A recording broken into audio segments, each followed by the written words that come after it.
салом дӯстони азиз ва дӯстдорони барномаҳои варзишӣ. нашри навбатии барномаи дунёи варзишро пешниҳодатон мегардонем.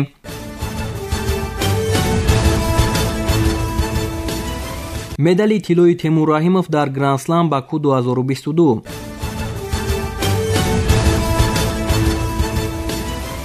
аз 4 то 6 ноябр дар пойтахти Озарбойҷон шаҳри Баку мусобиқаи Гранд Слам Баку 2022 баргузор гардид. طبق اطلاع سامانه رسمی فدراسیون بین‌المللی جودو IJF در گرند سلم باکو 2022 391 جودوچی، 227 مرد و 164 زن از 63 کشور جهان اشتراک نمودند. مسابقه از روی 14 وزن، 7 وزن میانی مردان و 7 وزن میانی بانوان دایر گردید.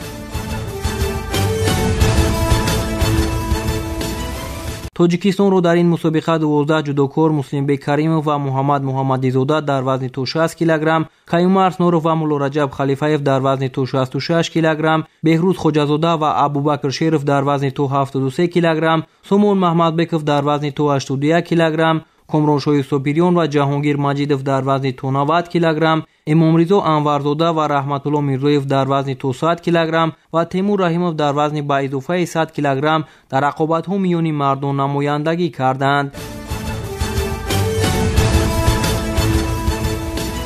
در این مسابقه با نفوذ سطحی بین المللی با دو جودوکار تاجیکستان تیمور رحیمov در وزن با اضافه 100 کیلوگرم مدال طلا و با مولا رجب خلیفاєv در وزن تو 66 کیلوگرم مدال نقره را به دست آوردن میسر گردید. در روز اول گرند سلم باکو 2022 جودوچی با مهارت کشور مولا رجب خلیفاєv توانست که در وزن تو 66 کیلوگرم مدال نقره را صاحب شود. مولا رجب در دور اول رقابت با روبینجر از مکزیک سبقت نمود. رقابت میان پهلوانان تا به وقت طلایی دوام کرد. در وقت طلایی پهلوان تاجیک نسبت به رقیب فعال بود و از این سبب داور به ورزشکار مکزیکویی آگاهی سیوم را نشان داده غالبیت را به خلیفاєv لایق دانست. در رقابت دویمش جودوچی تاجیک مقابل ورزشکار ونزوئلا ویلیس گارسیا غالبیت به دست آورد.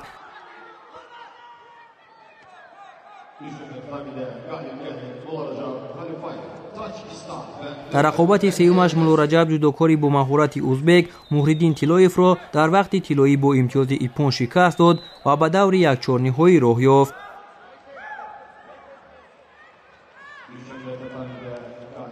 خلیفاєv در دور یک چهارنهایی با ورزشکار سربیا استراخینیا بونچیچ نیروسنجی کرد. رقابت این دو پهلوان تا به وقت طلایی ادامه یافت و نهایت مولا رجب توانست که با امتیاز وزری رقیبش را شکست داده و دور نیم نهایی راه یابد.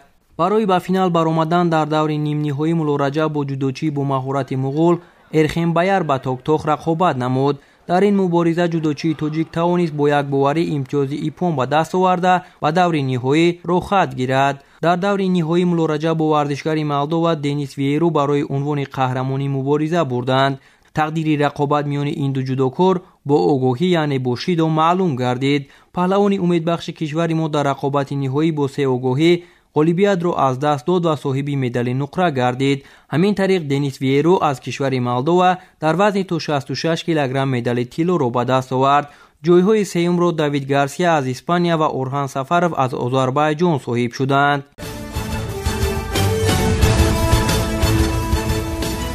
در گرند سلم باکو 2022 تیمور رحیمov اولین نشان طلا را در تاریخ جودوی میهن در مسابقه های گرند سلم به دست آورد.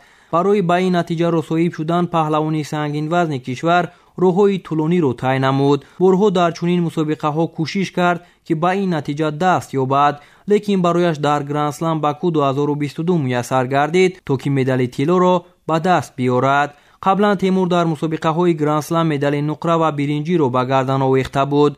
سال قبلی در این مسابقه در باکو گرند سلم باکو 2021 او سزاوار مدال نقره گشته است. تلاش‌های تیمور برای به دست آوردن مدال طلا از چنین مسابقه‌های سطحی بین المللی بی‌نتیجه نمود و بالاخره به این فرزانه فرزند تاجیک به دست آوردن مدال طلا در گرند سلم باکو 2022 دست داد. پهلوانی سنگین وزن و نامدار و نامآور تاجیک تیمور رحیموف در روز سیوم گرند اسلم باکو 2022 در وزن به اضافه 100 کیلوگرم با شکست دادن همه رقیبانش مدال طلا را به دست آورد. تیمور در دور اول آزاد بود و رقابت را از دور دوم مقابل سرافیم کمپانیز از اسرائیل آغاز کرد. در این رقابت تیمور توانست که رقیب را در حالت اسیکمی نگاه داشته پیروزی را صاحب شود.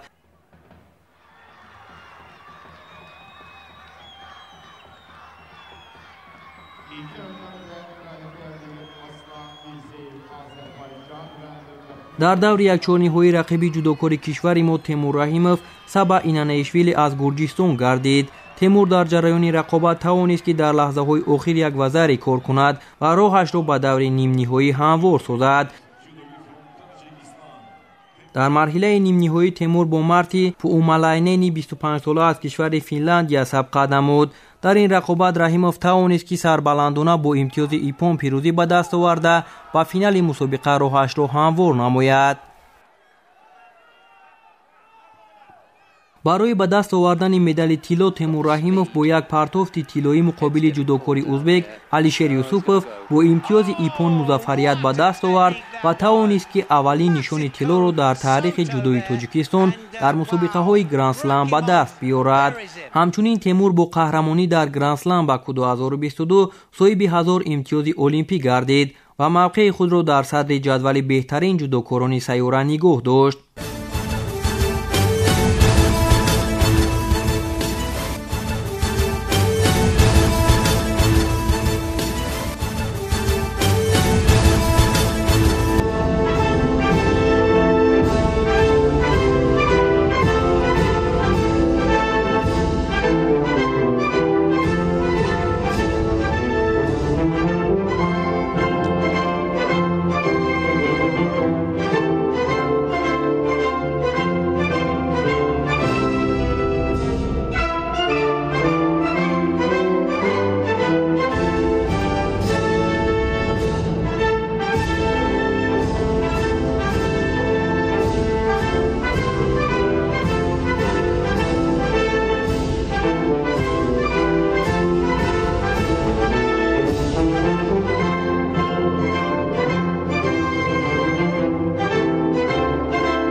بهوده نمیگویند که کوچکترین زحمت به نتیجه نمیموند.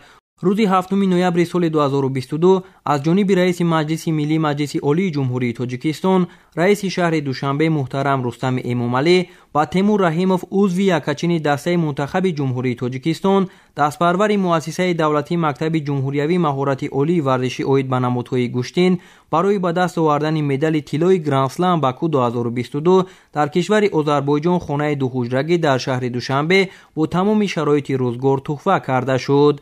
اینچنین از جانب رئیس مجلس ملی مجلس عالی جمهوری تاجیکستان رئیس شهر دوشنبه محترم رستم امامعلی و مولا رجب خلیفیف دستپرور مکتب مخصوصی ورزشی ذخیره‌های المپی رقم 6 عاید به نمادهای گوشتین شهر دوشنبه برای به دست آوردن جای دوم و گرفتن مدال نقره گرند اسلم باکو 2022 با مبلغ 100,000 سومانی جایزه پولی تقدیم گردید. نگفته نماند که رئیس مجلس ملی مجلس عالی جمهوری تاجیکستان رئیس شهر دوشنبه محترم رستم امامعلی ماه قبل و ورزشگر جوان و امیدبخش کشور دستپرور مکتب مخصوصی ورزشی ذخیره‌های المپی رقم 6 عاید به نمادهای گوشتین شهر دوشنبه چمپیون جهان عاید به جودو میان جوانان امامعلی نورعلی کلید خانه دو حجرگی را با تمام شرایط روزگار در پایتخت تقدیم نموده بودند.